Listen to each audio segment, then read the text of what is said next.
Good morning, everyone, and welcome to our Learning Lab today. We're really excited to have our own in-house guest speaker today with Vargas Matthews. He's our Director of IT. This is a class that's been asked for a while, and we're really excited to have him here to present it to us.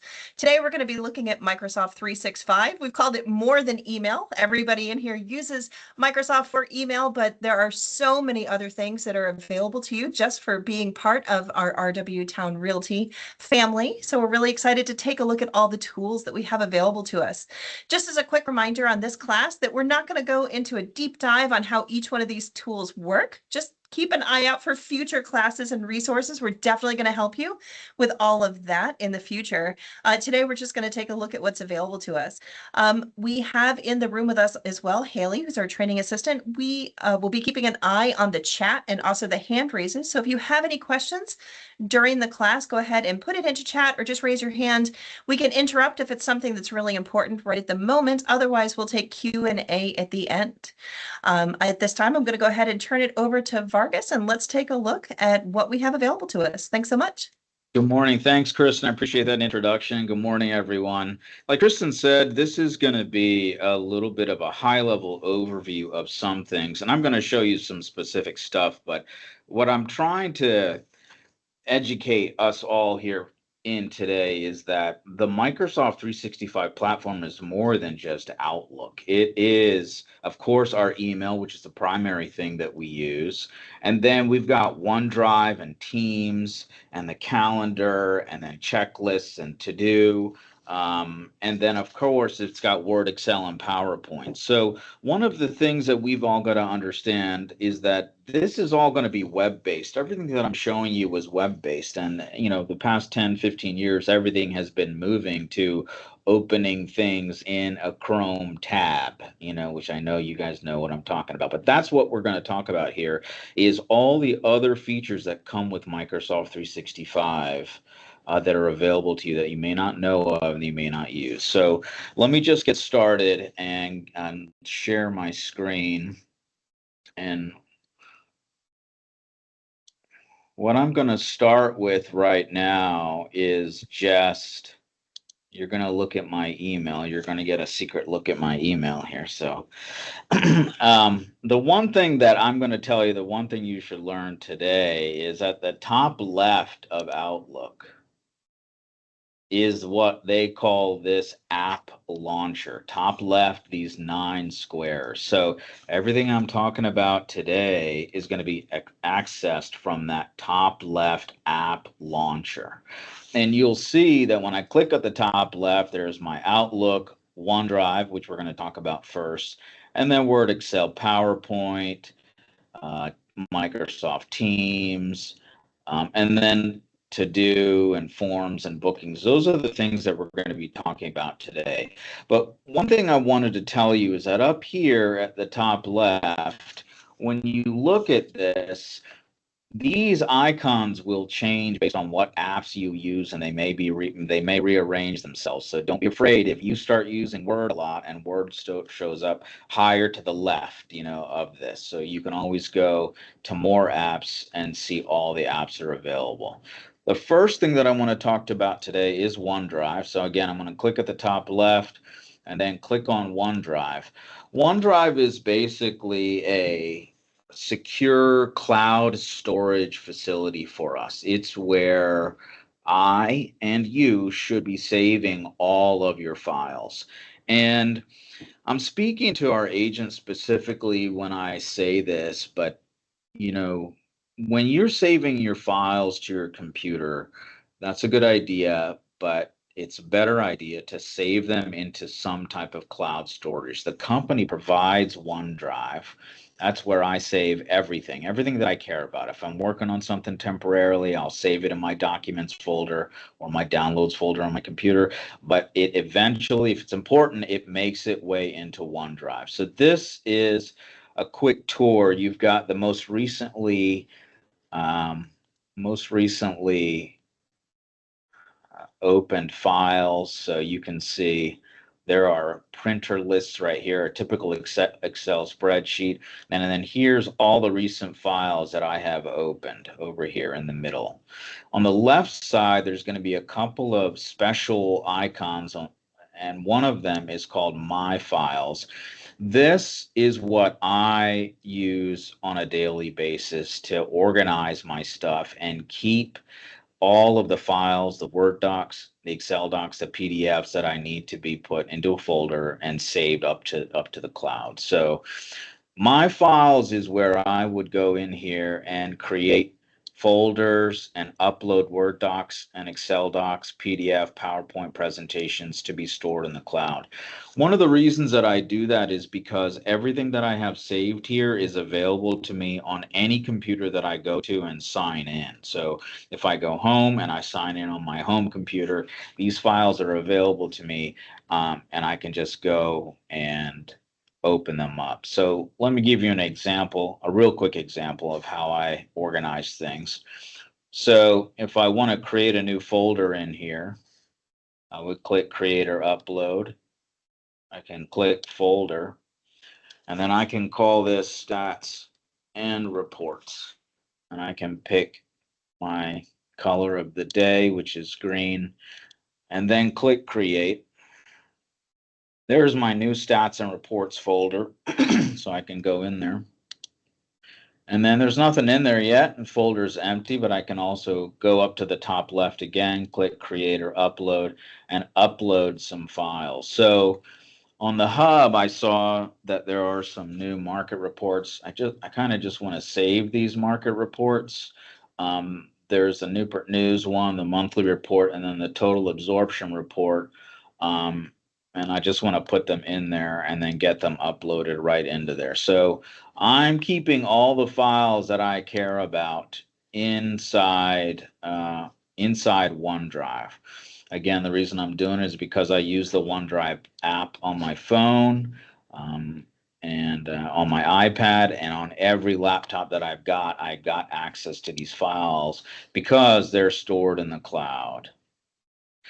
So the next thing I wanted to show you is that when you're looking at a file, one of the reasons that I use OneDrive is that you can see this is our list of printers across every office. So I'm going to show you some private information here. So you guys are privileged today. It's not that private. Don't go crazy. So this is our list of printers that we have for all the offices. And this is an Excel spreadsheet that we keep that helps Larry and Serge and Vargas kind of stay on the same page. So you can see right now, Serge is actually in here making some edits. He was right before this meeting. And I save all of our Excel files directly into OneDrive. And that way I can get to them from wherever. So again, that's my list of current printers right here. I've got the speaker notes that I made this morning, and here's that new file that I just uploaded. So when you go to the top left and click on OneDrive, you're going to be presented with your cloud storage, and this is going to show you what you most recently opened. But what you really want to just pay attention to is that link on the left side that is My Files. So agents, when you're sitting down at a company workstation and you're using Microsoft Outlook, right? What I've seen is that there are files saved on the computer. We've got Word, Excel, PowerPoint installed on the computer, but you're saving files on the computer, not in the cloud. So you can always, again, I'm starting from my Outlook, just like you guys do on those company workstations. I would go here and go to OneDrive and open up my OneDrive folder and manage my folders there instead of keeping my files on those company computers, which we routinely clear out and stuff. I would keep your files directly in Outlook. So don't forget about the power of this cloud storage mechanism. You get 100 gigabytes of storage for all your files and stuff. You can upload anything. That's photos, PDFs, Word docs, Excel. You can upload entire folders. You saw me just upload a file, a single couple files at a time, but you can upload entire folders and bring them up there. If you already have a Word document, you can go over here, click folder, file, and upload, and I can just upload this test document that I've created, and it's uploaded and made into a Word document, and I can click on there and edit it. So I just want to express to you the power of OneDrive. A couple of testimonials. Our property management division uses OneDrive, a shared OneDrive account, to store 2 or 3 million files, and that's what they use every day. Like that's where all of the company's files are stored. So we keep this and we rely on it every day. All right. The next thing I want to talk to you guys about is there's a feature inside Outlook that will let you flag messages. I just want to if I'm looking over my messages here, you can see this message that I have to Larry and our Novatech representative. I have flagged because I need to follow up with this. This is a pretty high priority message that I need to deal with about equipment that was removed from a site that we had planned. And one of the apps that these flagged items ties into is called Microsoft To Do. So again, top left, those 9 squares, they call that the app launcher. I'm going to click on there and go to To Do. Hope you guys can see that icon right there, To Do. And that launches this cool app called Microsoft To Do that is just a specific to-do list. I've seen a lot of people use a Microsoft Word or Excel, or Google Keep for a to-do list, but Microsoft has made this app specifically for making a to-do list out of messages that you flag from email to follow up. So that's a message that I have on my to-do list from Larry. And from our Novatech representative to make sure that equipment is removed. When I do that after this meeting, I'm going to go in here and just say I've done it, and then it gets removed. So it's a nice way to Hey Vargas, Yes. it's Lori. Hi, Lori. I was watching, but I missed I saw how you flagged it, but then when you went to the top left thing, I Mhm. don't see anything that says to do. So what am I looking for? If you don't see it, if you click at the top left and you don't see to do, then you want to go to more apps. It's a great question, Lori. You want to go to more apps. One more time. One more time. Okay. Top Yep. left. Okay, I did that also, and I still don't see it. So I don't know where I'm supposed to be looking. If you go to more apps, you should see all apps right here. Okay, yep, got it. And then under all apps, you'll see to do. Oh, okay, got it. Got it? Okay. Yes, sir. Thank It's a you. great question. Yeah. Mine was also to the left of my email. I didn't even have to click on those dots. It was just on the left sidebar Okay. Got it. Yeah. because I had the same issue. Okay. So getting back to the to-dos, I've got to follow up about John, about this voicemail that he left me about this laptop I'm supposed to order. Barbara just put in a ticket about a form that I've got to, and then Van wants me to now prepare budgets for 2026. So those 3 messages I have flagged. If I switch back to my to-do list, those are the things that I've got to do right there. They've been flagged. I can click in here and I can say, Van actually needs me to get this done next week on Monday. And then this voicemail from John can just wait a little bit. So I want you to remind me tomorrow. And then I can add a file or pick a category. The nice thing about this is that there's an actual Microsoft To Do app that you can get on your phone. And it will actually synchronize with this. So let me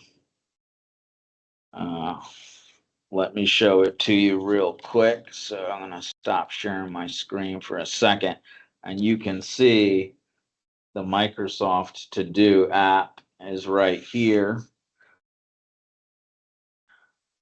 And then here are my flagged emails. You can see Van wants me to make that budget. So that's synchronized with the To Do app directly on my phone.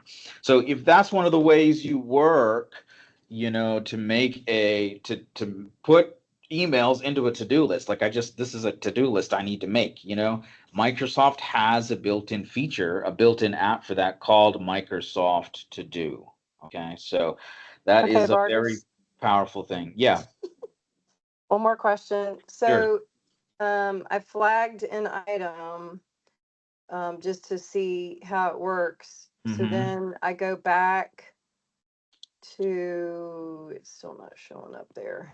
Go all the way, I have to go a long way to get to that to-do list. Anyway, so shouldn't that flagged item be on there, or do I have to move it there?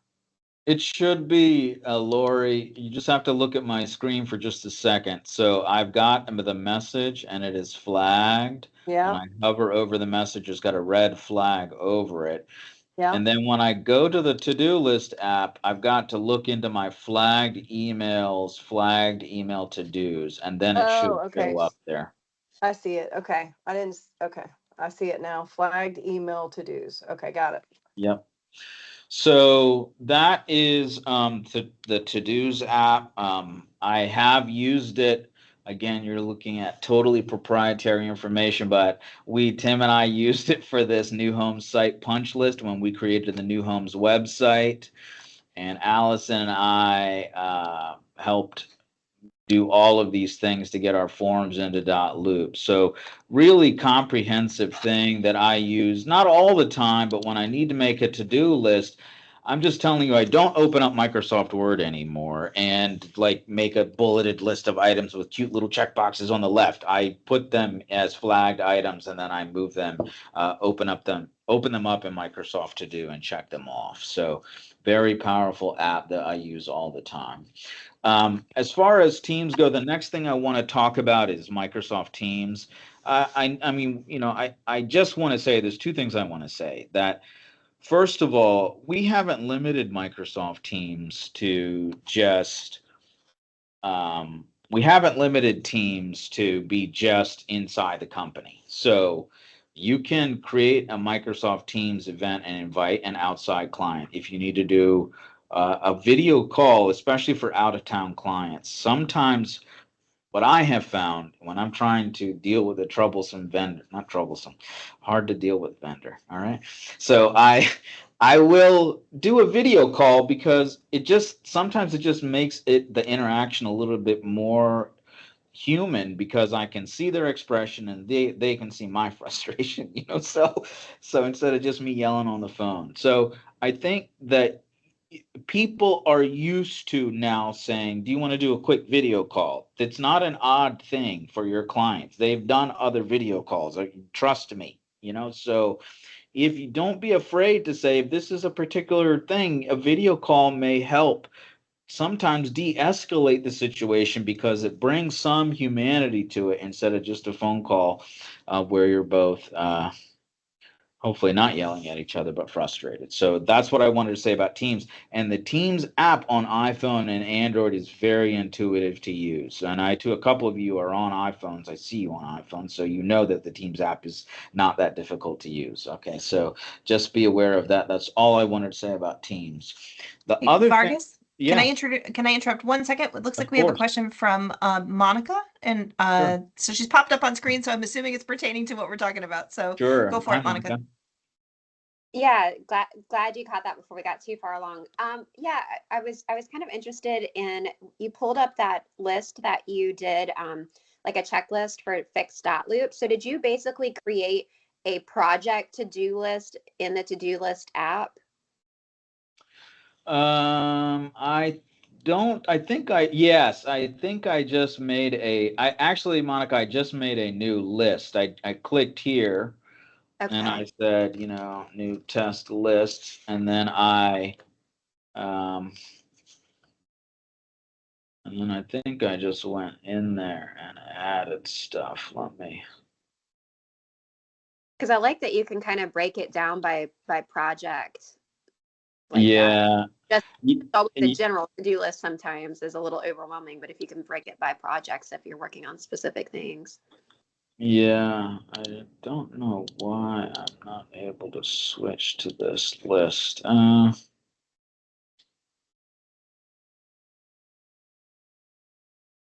Farkas, I have the instructions for creating those kind of lists that I can pop into the chat if you'd like. That's probably not a bad idea. Yeah. Sure.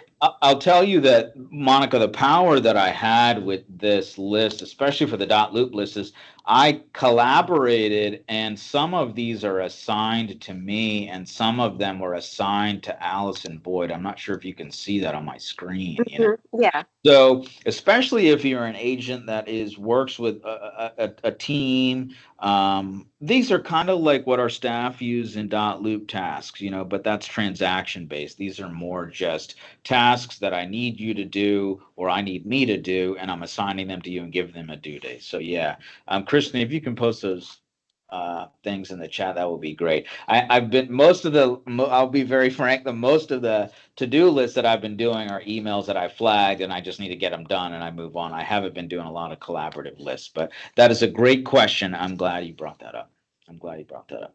Okay, next thing I want to talk about again here is at the top left are the app launcher, and hopefully you guys see Word, Excel, PowerPoint in there. I just want to stress to you that, you know, our company subscription includes the web-based versions of what Word, Excel, and PowerPoint, and it is incredibly faithful to the real Microsoft Word that you install on your computer. So one of the things that we see a lot is that when an agent sits down at a computer, they will go down to the bottom and actually open up Microsoft Word from the computer without realizing what I just showed you, that Microsoft Word is available from that app launcher. When you're creating new Word or Excel documents, our preference is for you to go up to the top left, open up the web-based version of Word and create it. The reason is that, I hope you guys can see at the top right, like this is tied to my Microsoft account. It's not some generic computer account that we have created for your convenience on the company computers. This is your actual Word folder and files that are going to be there that are only accessible to you. So when you sign out of the computer, when you sign out of Word, sign out of Outlook, your files are no longer available to anyone that sits down at that computer. So it's kind of important that you know that this is the way things have been going. You know, everything is going to be web based. Word, Excel, PowerPoint are going to be web based in the future, and that's what is available to you. So let me just show you one feature in the Excel spreadsheet. I think I was showing you our super secret printer lists, right? So let me go down and open it. So if I open up this spreadsheet that Serge was editing just a little while ago, there's a feature in here where it has, if you click on File at the top left and you go to Version History, so that's File at the top left and then Version History. This is one of the reasons that I put all my stuff inside Microsoft OneDrive and Excel and Word online on the web is because I can see exactly what edits were done, who did what, and I can always roll back to the version that we had on Tuesday. So here's Serge's version from his edits that he made. I can click these and download this specific version, and then edit it and re-upload it and change it as needed. So a lot of power that you have in the web-based versions of Word, Excel, and PowerPoint. And then one thing that you may not know is that with your license that we have for Microsoft Word and Excel, you can get Word, Excel, PowerPoint on your mobile phone, on your iPhone or Android phone, and on your iPad for free. Like if you download Word, download Excel, and sign in on those apps, you have access to all the apps, all the files that I just showed you. So that will be in your account. So don't forget about that. Word, Excel, PowerPoint, they're the web-based versions of it. I will tell you that for many, many years, for probably 20 years, that the the way I've seen it, I've sat next to you. You come into the office, you sit down in the workroom, the one closer to the printer that you like the best, and then you open up your email, and then you do your stuff. You're downloading PDFs, downloading attachments, all that stuff, creating Word documents, writing that addendum real quick before you upload it to Dotloop. And I think that I don't want you to just change the way you're doing things, but you just need to realize that when you create those files on the company computer, like that's to us, I mean IT, that's like a library computer. Like anybody can sit down and do it. So if it's stuff that you need to save to your account, you should put it in OneDrive, upload it into OneDrive.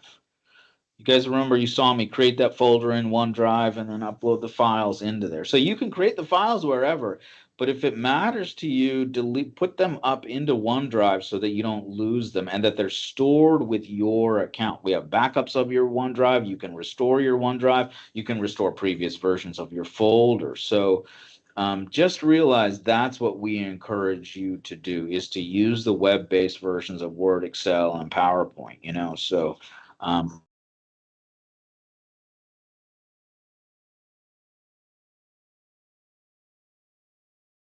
I know there are a couple questions. Sorry. I know there are a couple questions. I just want to get to those real quick. Let me go to the chat. So I think one was about sharing, right? Okay, got it, Janet. That is a great question. So let me switch back and show you how to share folders with your team members. All right, so I hope you can see my screen now. I'm going to go up to the app launcher at the top left and click on OneDrive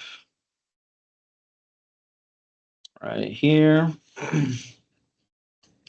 And then here are my files. What was that folder that I created? It was called Stats and Reports. So if I click on this folder right here, there is a share button up here at the top.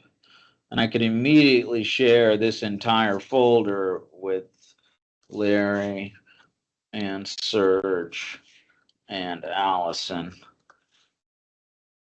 And then I could give them just access to just view only, or they can add files and edit files. So I'll click send, and they'll get an invite to edit those files and make those changes.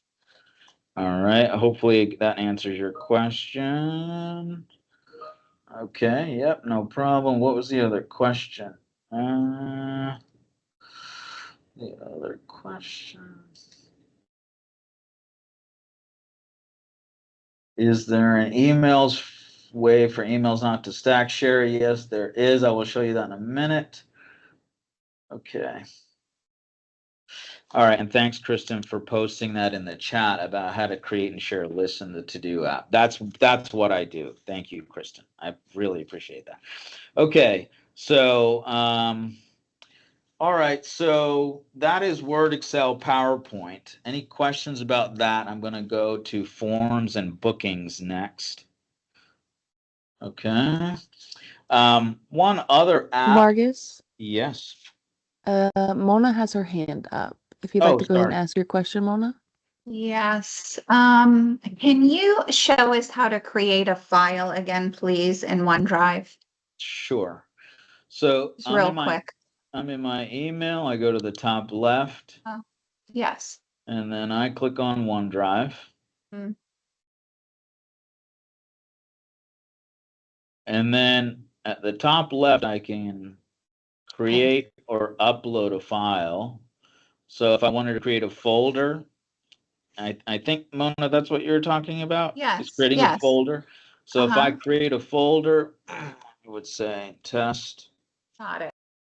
Vargas, choose a color, and then click create. Okay. And All right. just remember that folder will show up in my files, you know? This is what like software companies and IT guys try to always help you with, right? Like when you go to OneDrive, you're going to see something that is called home, and the tech guys all think that this is the cutest thing they've ever made and they want you to see this. But what you really want to see is this thing on the left, which is just my files, man. Just show me my files. So that when I created that folder, which is called Test with Vargas, it's going to show up under my files on the left side. That's where I organize all my stuff right there. Thank you.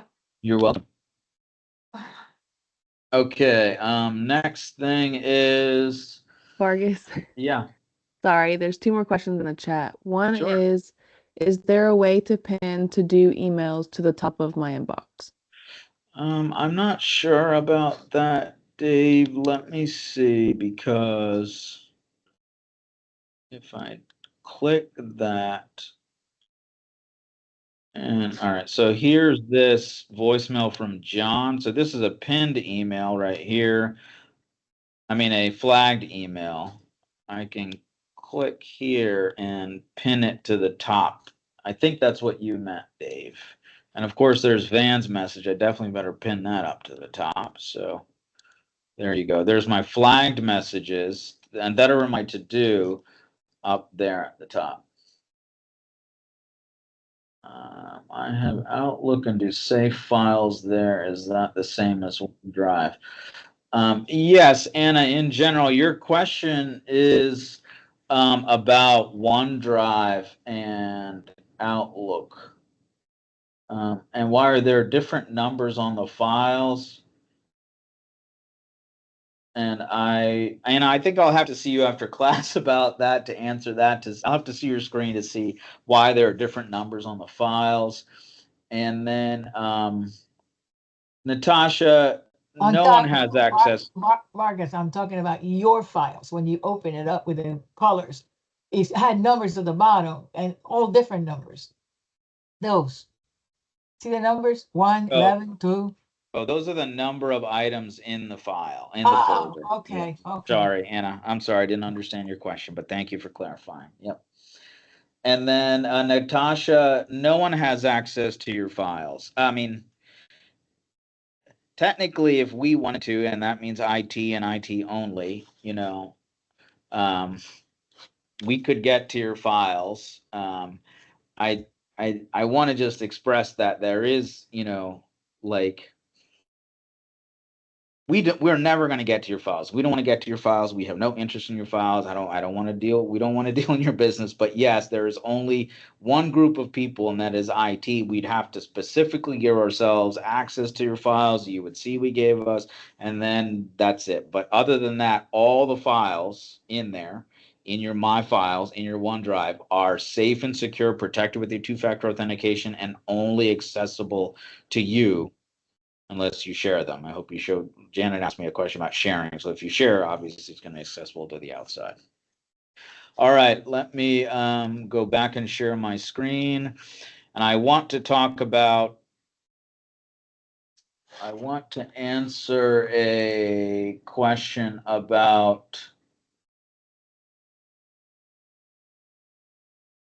emails not to stack. That's a quick one. Actually, I'm going to go back to Outlook because I'm going kind of fast. So we have a little bit of time. I hope you guys can hang around for just a little bit. So I want to talk about another app here called Forms.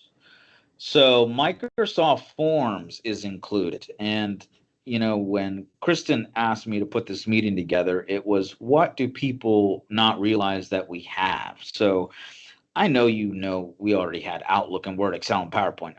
You didn't need Vargas to tell you that. You didn't need me to tell you that. But Forms is actually kind of cool because it lets you make an interactive form that you can send your clients for information that you want to collect. Okay. So the example that I'm going to give you is I'm going to click on Forms. And again, I'm going to walk through this one more time because I was a little bit fast. Kind of get excited when I do these training sessions. So top left, I would go to more apps. If you don't see Forms, I would go to more apps. And then I would go to all apps over here at the top. And then you will definitely see Forms here. Right there. So when I open up Forms, this is another application that comes with our Microsoft 365 subscription. And I've created some forms that I've created in the past, but one of them I want to show you is this open house form. So I'm just going to give you a demo and we'll add a couple more questions. So if I were selling real estate, I would, if I'm holding an open house, which I would do a lot, I would show up with the cheapest iPad I could get, like the $249 iPad, or even a used one that's 2 years old for $150. I would have the iPad in landscape mode sitting at the front, and then I would have this form showing for visitors right next to the brownies or the cookies, you know, like the plate would be right there. And then this form would be on the iPad when they walk in. And this is what they would see, right? So they would just go in, type on the iPad your name, your email address, your phone number, and then after they could come back and say, what do you think of this home? Give it 5 stars and click submit. A quick way for me to build up my client list. So I created this form by going to Forms. I can see from your eyes you want me to start a new one. So let's go back, start a new one. Let's create a new form up here at the top. And I'm going to create a form right here called name, and I'm going to add these fields. So I'm going to title the form Open House, Fun Open House with Vargas. Town.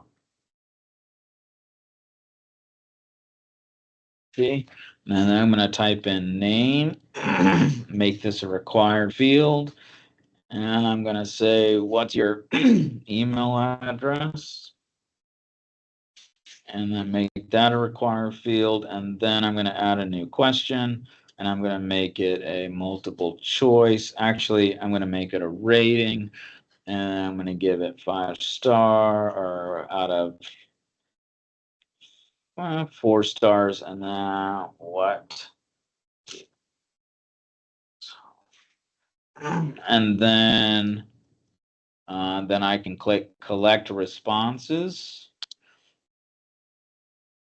And that is what they will see. And then this will actually give you a link that you would open up on your iPad. So when I click that link is ready for me to paste. Let's just see what our clients would see. So you can see, and I did that in under 2 minutes because I was going really fast, but I created a form for my clients to fill. So if you've got, you know, and this will actually put it into a database for you that's a little bit more past this class. It'll put it into form responses that you can see inside Forms. But this is a great way, if you don't have any other way, to create a open house form to get your clients to fill in their information and put it into the system. So Microsoft Forms is very, very powerful. Uh, Regina, I'm not sure. I think you can actually create. Yes.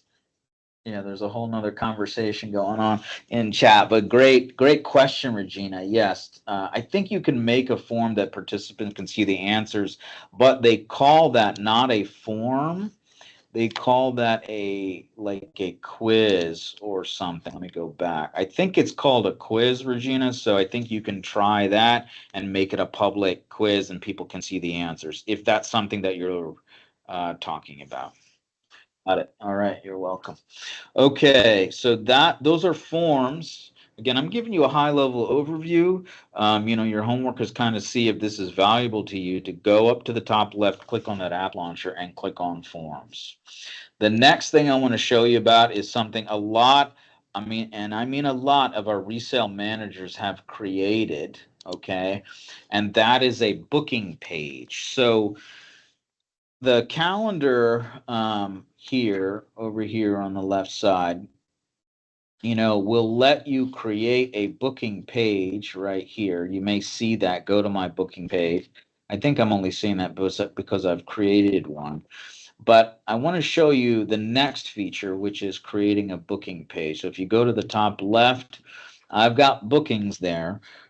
Remember that if you don't see bookings, you do need to go to more apps and then all apps, and then you'll see bookings there. So when I click on bookings, this will create a link that you can put in your email signature to have your clients automatically select a time when you're free to schedule a meeting with you. It can be a Teams meeting, it can be an in-person meeting. You can make a lot of options for this. So what I've created as an example is I've opened up some times on my calendar, on my schedule for tech help consultations. So when you go to the personal bookings page right here, you would click create a meeting type.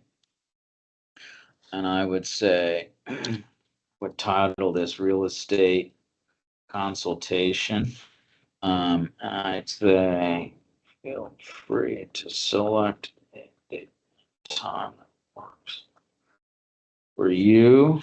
And then I would gonna leave this as a Teams meeting. If you wanted it to always be at a physical location, you can pick a physical location. I'm gonna leave this as a Teams meeting. I'm gonna make it a 45-minute meeting, and then I'm gonna make it public so that anyone that goes to my Microsoft bookings page will see it. So when you go to create a booking, it says use my regular meeting hours, and my meeting hours are based on my work hours, which I've set in Outlook. But I want to do custom availability because on Mondays, I'm only going to take meetings between 2 p.m. and 4 p.m. because I've got other stuff scheduled. And let me do that again. 2 p.m. and 4 p.m. And then Tuesdays are open, but Wednesdays are pretty bad up until about noon. So I'm sorry, you guys, I can't meet until noon on Wednesday. And then Thursdays are okay in the morning between 10:15 and 12. And then Fridays are all good. So I'm going to click save at the top, right? And then here's my real estate booking page. So this is the link that I would use right here that Microsoft generates.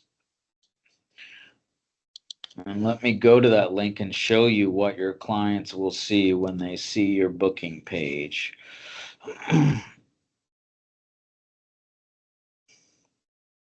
So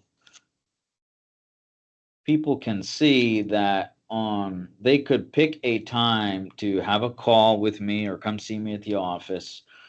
I would say, I want to meet with Vargas. I want to meet with this guy at 2 p.m. on Wednesday, and I want to click next. And this is going to be And then you would say just a regular investments. And then when I click book, that invite gets sent to Vargas and he can accept that invite or not. So let me see what that looks like.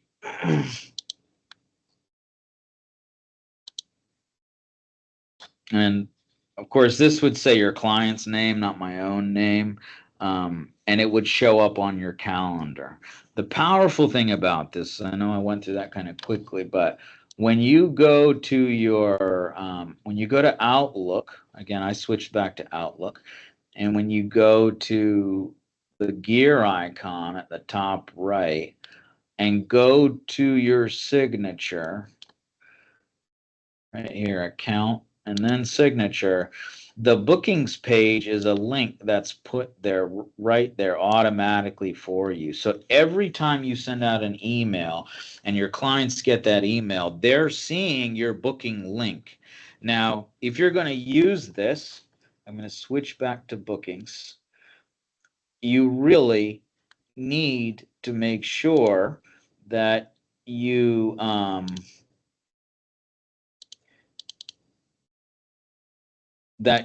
edit the times that it will be available for you. Like, don't make it so that it's wide open. You definitely need to set boundaries. That's what they are. Definitely select boundaries. So I created originally a different type of meeting called a Tech Help consultation, and I set these hours that are not bookable. So anywhere around there is bookable. So that's what I wanted to explain to you, that bookings are available. It shows up as a link in your signature. Here it is right here. Include a link to my bookings page in my signature, and then it shows up there. And then every email you sent, it will send that link. So let me see this question from Regina. If you have an appointment in your calendar already, they cannot overwrite with bookings. I think that's correct, Regina. Yes, I will test that and get back to you, but I think I've tried that, where you try to create an event and the booking will not overwrite it. Yep. So that's bookings. Thank you, Kristen, for confirming. Yeah. I think I've actually used bookings with Kristen. I think she has that bookings link too. So very powerful feature to use, bookings. Just remember what I said, that you definitely need to go in there and make sure that you set times that are not bookable. Otherwise, your clients will be, I want to meet with you at 9 p.m., because they're West Coast or something. So make sure you set the times that are not bookable, Okay. All right. I've got a little bit of time left. That's what I wanted to show you as far as all of these features with Microsoft 365. There's one other thing I'll show you. This is a little bit more of an advanced feature, and it's something that if you're going to use this, you definitely need to have a little bit of time, and I mean like mental time to play around with this, because it's not as easy to understand as some of the other things I show. But it's called Microsoft Loop. This is a Microsoft app called Microsoft Loop that is kind of like a project management page. So if you click on Microsoft Loop in the app launcher, it's making me sign in, but I will sign in.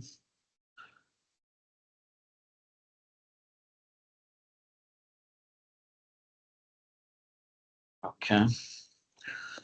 So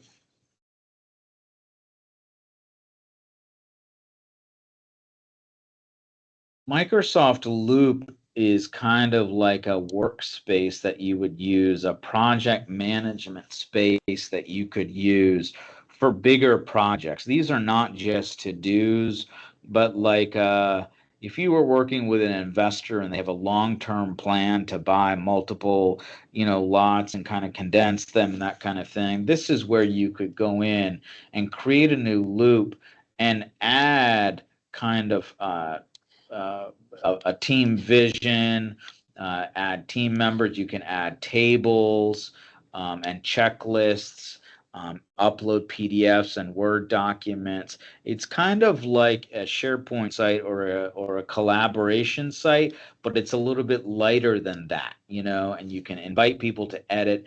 These are multiple collaborative documents. I've made this test workspace here, and then I made this like open house kit as an example. So this is the home page for my team. Again, just a sample site. But I made this open house kit that I want my team members to use. This is kind of a checklist that they kind of should use every time they're holding an open house. You can go in there and click create, make a new page, and then just start typing, you know, major project plan for a Suffolk site, you know, and then it will give you some templates. You can create meeting notes, do project planning right here. I can say use this template, and it will just put these fields and forms in here. It's a living document, and it's kind of like it's what we would call a wiki in the IT world, you know, that is a collaborative thing. So it's something to play with, and especially if you do a lot of collaboration without having to use Microsoft Word and Excel and PowerPoint to open up multiple pages. This thing will let you actually create interactive things. So here's an example right here. If I click on new, I'm sorry, not there. If I click on new right here, I can create a table, a checklist, a bulleted list, a numbered list, call out, mermaid JavaScript documents, all kinds of things that are built into this interactive document editor. So definitely something that comes with our thing that is good to see if it will be useful for you, but it's very good for project planning to keep everyone on the same page. It's the same way that you would share Word, Excel, PowerPoint documents. You could click this. I have seen one manager create a loop document for a project that she's doing with her staff members, and kind of sit in, and they're all working collaboratively on this. One of the staff members was creating a list of all the agents in a table, and then someone was making checklists and that kind of thing. I think it was mid-merger when that manager was moving and their staff was moving from one office to another. So that's what this is for. It's kind of for project planning, collaborative documents. Yeah, thank you, Kristen, for posting in their notes. And actually, that document from Microsoft is pretty comprehensive. You should check that out in the chat. All right, so Gibby, let me talk about AI in just a minute. Those are the list of applications that I wanted to show you guys that you may not have known that are available with Microsoft 365, okay? Now that I'm done with that, I want to go to some unscheduled content, which is about Outlook in general. So let me talk about Outlook for about 10 minutes, and then I'll answer some more questions, okay? I want to show you my inbox. You guys are seeing my inbox, right? So I'm sweating because there's like more than 10 messages in here. There's more than 10 messages, so I'm sweating. Every single one of these messages I got to deal with. I want to show you, I've shown you guys this a few times, but I want to show you my two favorite buttons, okay? So here's this message from Dell right here, right? I hope you can see that. Dell's telling me about this contract. I get it. We already renewed this device. I already paid for this, okay? So I checked this box and I've got some options. And here's my favorite button right there at the top. I hope you can see that, right? Endorphins go up when I click that button. Boom, I'm happier right now. Here's another one, some junk. I don't care about this Nobi 14. They want to train me. I've got enough training done. Click delete. So that button is my favorite. That should be your favorite. If you don't need messages in your inbox, please delete them. I saw somebody the other day with 34,000 unread messages in the inbox. That meant that there were probably that amount of read messages. So like you know, a lot. So clean up your inbox a lot. And then if I do need to keep my messages, like this one about this learning, I'm sorry, from Rain, I want to read this, but later I'm going to click archive. When I click archive, I hope you guys can see that. It's that green color button up there. It goes to this archive folder over here on the left. Goes to this archive folder over there. So click archive. Nice notice from Rain. Boom. So even if you don't want to do the whole cute little, oh, here are my folders, Vargas, and I'm going to drag these messages from here to my folders. Even if you don't want to folder things, at least use the delete and the archive buttons to manage your mailbox. There's one thing that I haven't gotten to show you that I want to show you about Outlook. If you go all the way over to the right, all the way over to the right. Hope you guys can see my mouse. I'm going over here. There's these 3 buttons. You may see this or you may not. There's 3 buttons over there that is kind of all the things that are hidden. And there's this special button over here called customize. Customize. So you may have to kind of scroll over to find it, but you should see customize somewhere there. What I am telling you is Microsoft by default puts all these little icons at the top. I hope you guys can see they kind of correspond to what I use the most. So I am the person that put my delete button over here on the left and my archive button right there on the right. You know, that's how I kind of moved all my stuff up there. And if I don't use sweep, I would remove that from my top bar. If I don't use the share to teams link at the top, I would remove that. And when I click save, remember I removed sweep, right? Sweep was up here. So when I click save and I hit refresh, hopefully sweep, that broom icon, should be gone from the top. So I'm definitely customizing these links that are at the top right. And of course sweep is still there, but it'll eventually disappear. So it just takes a little bit of time. So I've customized those icons at the top right, and that you can do by clicking those 3 things and clicking customize. The other thing I want to talk about, quick tip here, is that I have made a bunch of favorites that I have put over here. I want to show you on the left side. I just want to collapse all of these. Here's my favorites, and here are my folders. In your Outlook, you should have this thing over here on the left side that is your name or your email address. You may have multiple ones if you're part of a shared mailbox, you're part of a team, but you should at least see your name over here on the left. So I've collapsed it by clicking this little arrow at the top left. When I click it, I've got a lot of folders, and some of you have like 5,000 folders, you know, and I get it. Keep your folders, but the folders that I use most, I keep in my favorite. So I usually keep this collapsed, and I just keep my favorites open. These are the folders that I use a lot. These are the folders that I use a lot.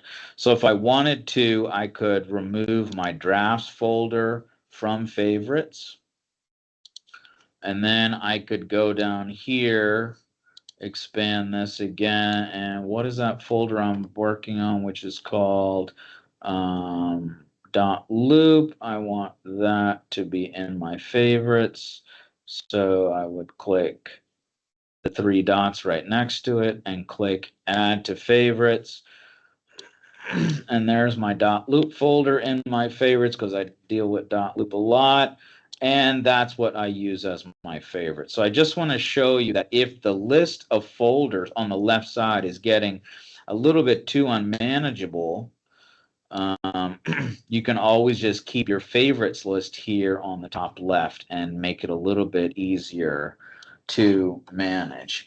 So one thing I wanted to talk to you about and address is, for Sherry, you had a question about emails not to stack, and I think you're talking about the conversation view. So if you go to view at the top, I hope you can see that. There's home and then view and then help. I'm talking about view.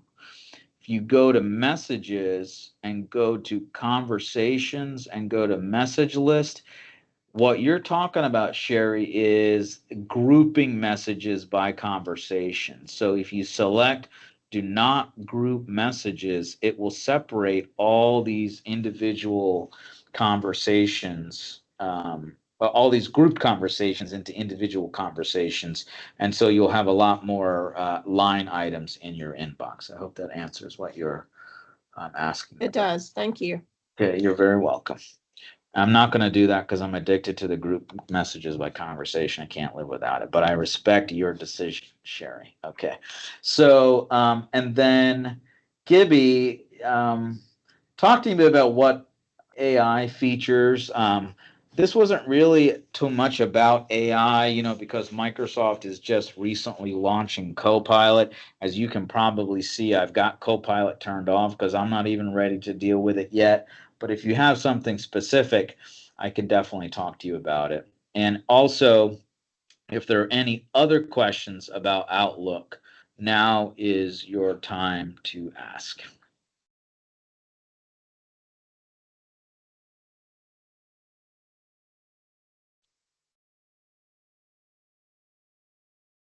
I think Monica still has her hand up. Monica, did we cover your question or do you still have a question on there? Can you create email campaigns using Outlook? You cannot create email campaigns. You're saying to like blast your clients and stuff. Mm-hmm. There are add-ins to do that, Monica, but I would suggest that that's what our CRMs are for. You know, one thing I'll tell you is that technically the answer is yeah, we can. There are add-ins we can use in Outlook for you to create campaigns, but we really don't want you to do that because that could potentially make us, and I mean all of us, that's 870 accounts, look like spammers. You know, so.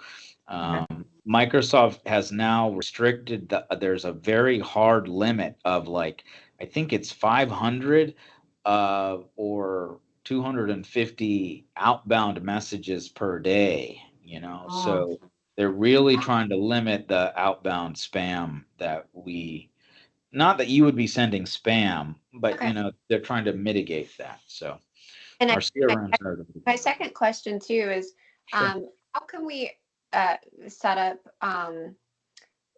filters so all the coming soons can drop into a folder? You got it. Show. That's a popular question. So filters are pretty relatively easy to make. So what I normally do is this is tough because I don't want to filter any of these messages. Okay, so let me click here.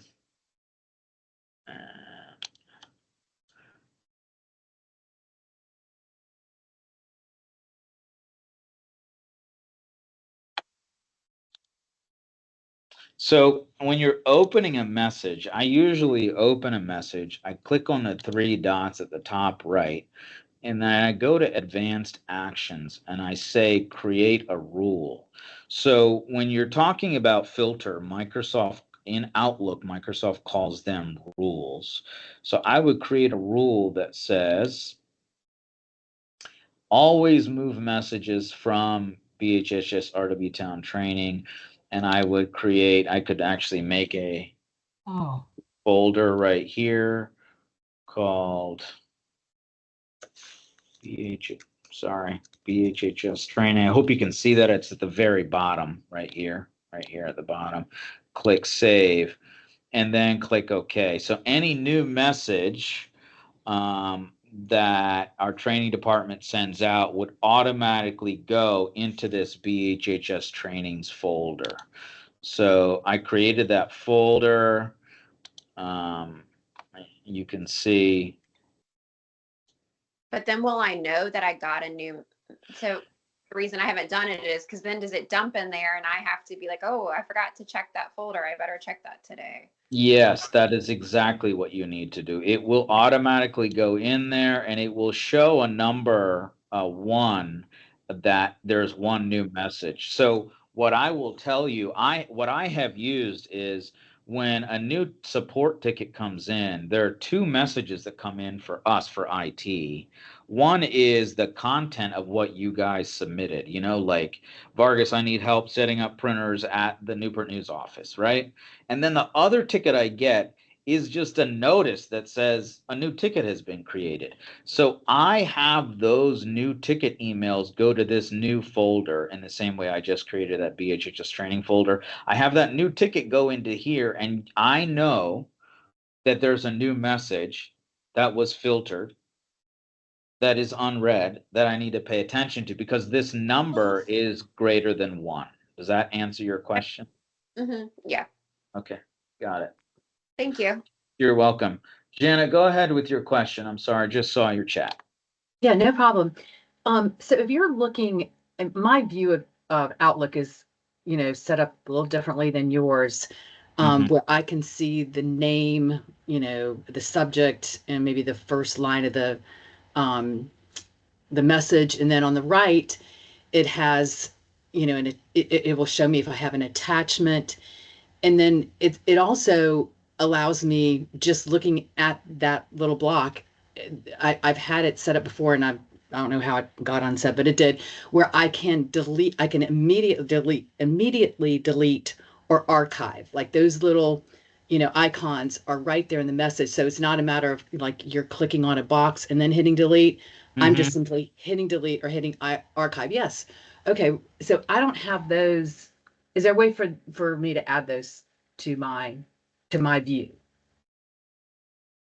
I think I don't think I did anything specific. So Jana, I know that when you're using Outlook, are you using Outlook on the web like I am right now? No. Okay. No. Yeah, if you're not using Outlook on the web, I'll have to take a look to add. I think there is a way to add those individual icons to immediately archive or Right. immediately trash the message, which I think that's what you're talking about. So It is. let me find out. Okay. Yeah, I will Thank find out and I'll get back to you. Let me write myself a note. Yeah. Okay, and then one other quick question. My Sure. Outlook on my Outlook app on my phone all of a sudden stopped showing my inbox. How do I get that back? I've shut it down, turned it back on, and it's still like it says load more messages and nothing is showing up. That I would have to take a look at. I'd have to call you back. I don't want to Okay, push no you problem. off, but I will definitely call you back about that, or have me or Serge or Larry call you back. Okay. The only thing that I can tell you right now is to make sure that you are looking at your inbox and that it is not a subfolder that you accidentally switch to. And then the other thing is, if you've already done that, you should close the app, reopen, and then switch back to the inbox and see if your messages show up. You may need to sign in again. That's all I can say till I call you back. That's what I'm thinking too. And I'm not sure exactly how to sign off, so I might need one of you guys to help me with that. Sure, of course. We'll call you soon. Okay, Marcus. thank you. Marcus, this is Hi, Janet. Anna. Yeah. To delete my messages from Outlook like she's talking about, I just click on the X and it goes to the delete folder. That's Have- after you're viewing a message, right? After you're viewing a message, I just go ahead and go back to it and push the X and it's on the delete button, and then I delete all of that at one time. Agreed, but I think Janet was talking about doing it without having to open the message. Like I have. Well, If you're I looking do at the that. screen- I do that. If I don't want to open it, I just click on the X. Gone. when you're looking at the list of messages in Outlook. Yes. Okay, Yes. I'll have to see your screen and then help Janet with that because that You is. know what? You know what I just, I just realized if I hover over the message, I do see the archive and the delete. So I think Nice. I'm good. Nice. So, Yeah. Yeah. I'll tell you, I know you guys, some people and our staff especially are still using the Outlook, but Microsoft is pushing this web-based version. So the features that I just showed you, they're trying to put into the Outlook app as they push more people to go to the web. Oh. All right. Any other questions, you guys? I think we're done. I hope you got a little bit of an overview as to what other features are available. If you have questions, you can always email me or call, and I can guide you through these things. We're always available, 757-481-8444. You know my email address. I don't have to tell you that, So just be in your day to day, I know that you're not looking to make to-do lists, but sometimes if you've got 3 things to do, that having that option, if that will help you, especially get through transactions that have multiple emails coming in, and you just need to make a to-do list for this, that will definitely help, and hopefully you see some of the value of our 365 subscription. All right. Thanks, guys. Thanks you all for being here. I appreciate it. We'll do it again soon. Okay. Call me with Thank questions. you. Thank All right. you. Thanks, guys. Thank you so much, Vargas. Bye. Yeah. Take care, guys. Thank you.